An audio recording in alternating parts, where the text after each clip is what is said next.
안녕하세요. 김태훈의 현명한 투자자 방송 시작하겠습니다. 오늘은 스틱 인베스트먼트에 대해서 좀 말씀을 드리겠는데요. 이 회사는 사모집합투자기구 PEF 순위를 따질 때 4위에 랭크될 정도로 굉장히 규모가 큰 그 사모펀드입니다. 근데 이 회사는 또 그러면서 그 스틱 인베스트먼트 이 밑으로 스틱 벤처스라고 벤처 투자 회사도 갖고 있죠.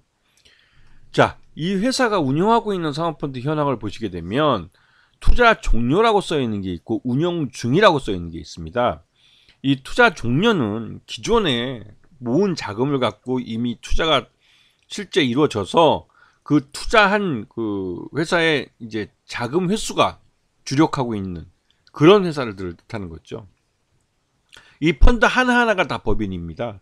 그래서 운영 중인 것은 이 투자금을 모아서 이제 투자처를 찾고 있는 그런 과정에 있는 걸 알 수가 있죠.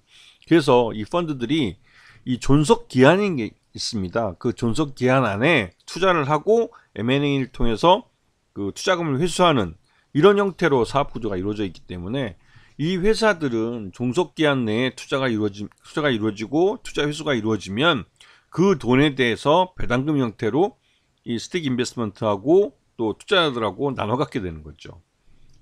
자, 지금 현재 그 반기 실적 기준으로 봤을 때 영업수익이 291억 정도 발생하고 있고요. 영업이익은 121억, 그 다음에 이 단기순이익은 134억 정도 발생하고 있습니다. 그만큼 그 매년 꾸준히 수익을 내고 있는 그런 회사긴 한데 지금 최근 들어와서 이런 실적이 예년보다는 좀 많이 줄어든 모습을 하고 있는데요. 이렇게 줄어든 것은 기존의 이 자금, 그러니까 기존의 금리보다 지금 현재 올해 금리가 더 높기 때문에 신규로 펀드를 만들거나 할 때 들어가는 비용이 더 들어갑니다. 그리고 그 자금을 상대적으로 운영을 할 때 운용 수수료나 이런 것들을 받을 것들도 상대적으로 줄어들게 되죠. 왜냐면 오른 금리에 맞춰서 내가 초과적으로 수익을 냈을 때 거기서 돌려받을 수 있는 수익도 오른 금리에 맞춰서 또 비용을 계산해야 되기 때문에 그런 부분이 순이익을 따질 때 이 회사 그 스틱 인베스트먼트의 수익을 줄이는 한 요소로 작용하고 있습니다.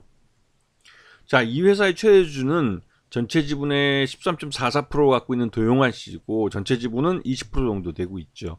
이 경영권이 20% 정도 돼 있지만 뭐 나름대로 이제 이 회사가 규모도 좀 크고 하기 때문에 보유 자산도 많죠. 근데 이제 경영권 지분 자체가 20% 정도밖에 안 되니까 솔직히 좀 이 M&A 같은 것에 노출돼 있을 수도 있겠다라고 생각을 하시는 분도 있겠지만 워낙 이 스틱 인베스트먼트라는 이 회사의 이 운영 자체가 돈으로만 움직이는 회사이기 때문에 실제로 사람을 빼고 운용자가 바뀐다 해서 이 회사가 정상적으로 경영이 될 수가 없습니다. 이 말씀은 구조적으로 적대적 M&A가 불가능한 회사라는 뜻이죠. 그렇기 때문에 경영권 지분이 이렇게 20% 정도밖에 안 돼도 걱정할 필요가 없다는 겁니다. 적대적 M&A가 일어나지 않을 거라는 거죠. 자, 최근 이 회사가 시장에서 주목받고 있는 것은 대경 ONT라는 이 동식물의 유지, 즉 기름을 이용해서 친환경 디젤 바이오유, 디젤 바이오유 같은 것들을 바이오 디젤 같은 것들을 만들어내고 또 이런 바이오 디젤들을 그 친환경 항공유로 사용할 수 있는 또 이런 또 이 최근 들어서 이제 환경 문제 때문에도 이 친환경 항공유에 대한 사용이 많이 늘고 있습니다. 이제 그런 부분 때문에 대경 ONT라는 기업의 가치가 굉장히 올라갔는데요. 이 스틱 인베스트먼트는 전체 지분의 70% 정도를 갖고 있고 전 최대주주가 30%를 갖고 있었는데 이 모든 지분 100%의 지분을 이번에 4천억에 매각하기로 했고 스틱 인베스트먼트는 이 회사를 인수할 때 한 900억 정도 준 걸로 알고 있습니다. 900억 정도 1000억이 좀 안 되는 돈을 주고 70% 지분을 인수한 걸로 알고 있는데요. 이렇게 따지면 최소 3배 이상, 300% 이상 투자한 지 한 4년여 만에 한 4년, 3년 정도 만에 지금 300%의 수익을 얻게 되는 거죠. 그리고 이 300%의 수익은 말 그대로 이 스틱 인베스트먼트도 그 초과 수익에 대해서 보너스를 받기 때문에 수익이 굉장히 늘어날 가능성이 크다는 겁니다. 자, 그래서 스틱 인베스트먼트의 올 상반기 실적 기준으로 봤을 때 적정 주가는 한 7,000원 정도로 평가됩니다. 그리고 지금 현재 8,000원에서 한 지금 6,000원 사이를 왔다 갔다 하고 있는데요.